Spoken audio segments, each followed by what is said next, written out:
Hi! Welcome to my vlog. Ang video ko for today ay comparison ng Similac Gain Plus versus non-Infinipro HA na parehas na pang 1 to 3 years old.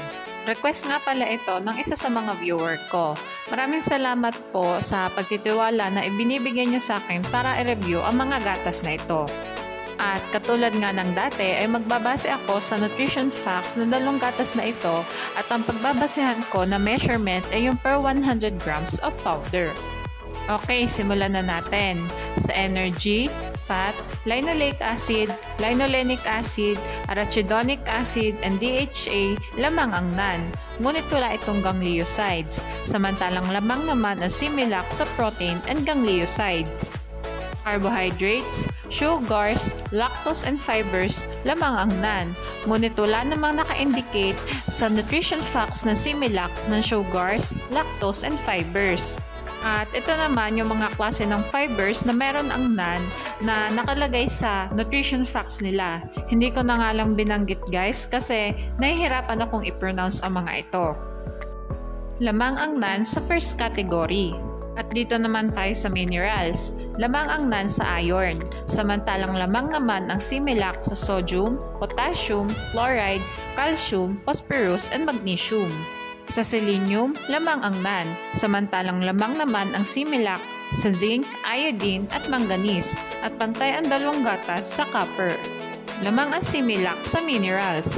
Proceed naman tayo sa vitamins. Sa vitamin A, vitamin E, vitamin C, and vitamin B2, lamang ang NAN. Samantalang lamang naman ang Similac sa vitamin D, vitamin K, and vitamin B1. Niacin and vitamin B6, lamang ang NAN. Samantalang lamang naman ang Similac sa folic acid, pantothenic acid, vitamin B12, and biotin. Lamang ang Similac sa vitamins. At magtungo naman tayo sa other nutrients. Ang NAN ay may probiotics, oligosaccharides, and 2-fucosylactose.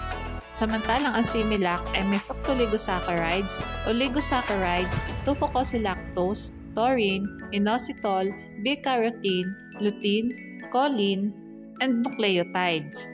Lamang ang Similac sa other nutrients.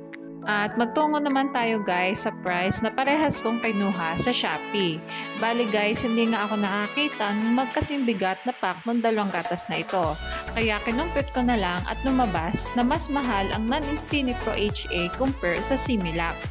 At pwede pa rin magbago yung presyo ng dalawang gatas na ito depende kung saan store nyo sila titingnan. At tingnan na nga rin natin yung ingredients ng dalawang gatas na ito. Unahin muna natin ang non-Infinipro HA. Ito nga ay partially hydrolyzed whey protein. Meron itong vegetable oils at meron din itong milk and fish na pwedeng mag-cause ng allergic reaction. And the rest ng ingredients ay yung nakita na natin sa nutrition facts. Samantalang ito naman ang ingredients ng Similac. Ito ay nagko-compose ng non-fat milk lactose, vegetable oils, and vanilla flavoring. At ang DHA source nito ay sa algae instead of sa fish. Kaya ang allergen information nito ay sa milk and soy. At ang the rest ng ingredients ay yung makikita na natin sa nutrition facts. At ito na nga yung summary ng vlog ko today. Sa first category, lamang ang NAN. Samantalang lamang naman na Similac sa minerals, vitamins, and other nutrients. At mas affordable din ito compare sa NAN. Basta lagi nating tatandaan, pumili ng gatas na hiyang sa bata. Mahalagang paalala, breast milk is the best milk for babies. Okay, hanggang dito na lang po ang vlog ko. Sana ay nagustuhan nyo. Thanks for watching. Please like and subscribe for more videos.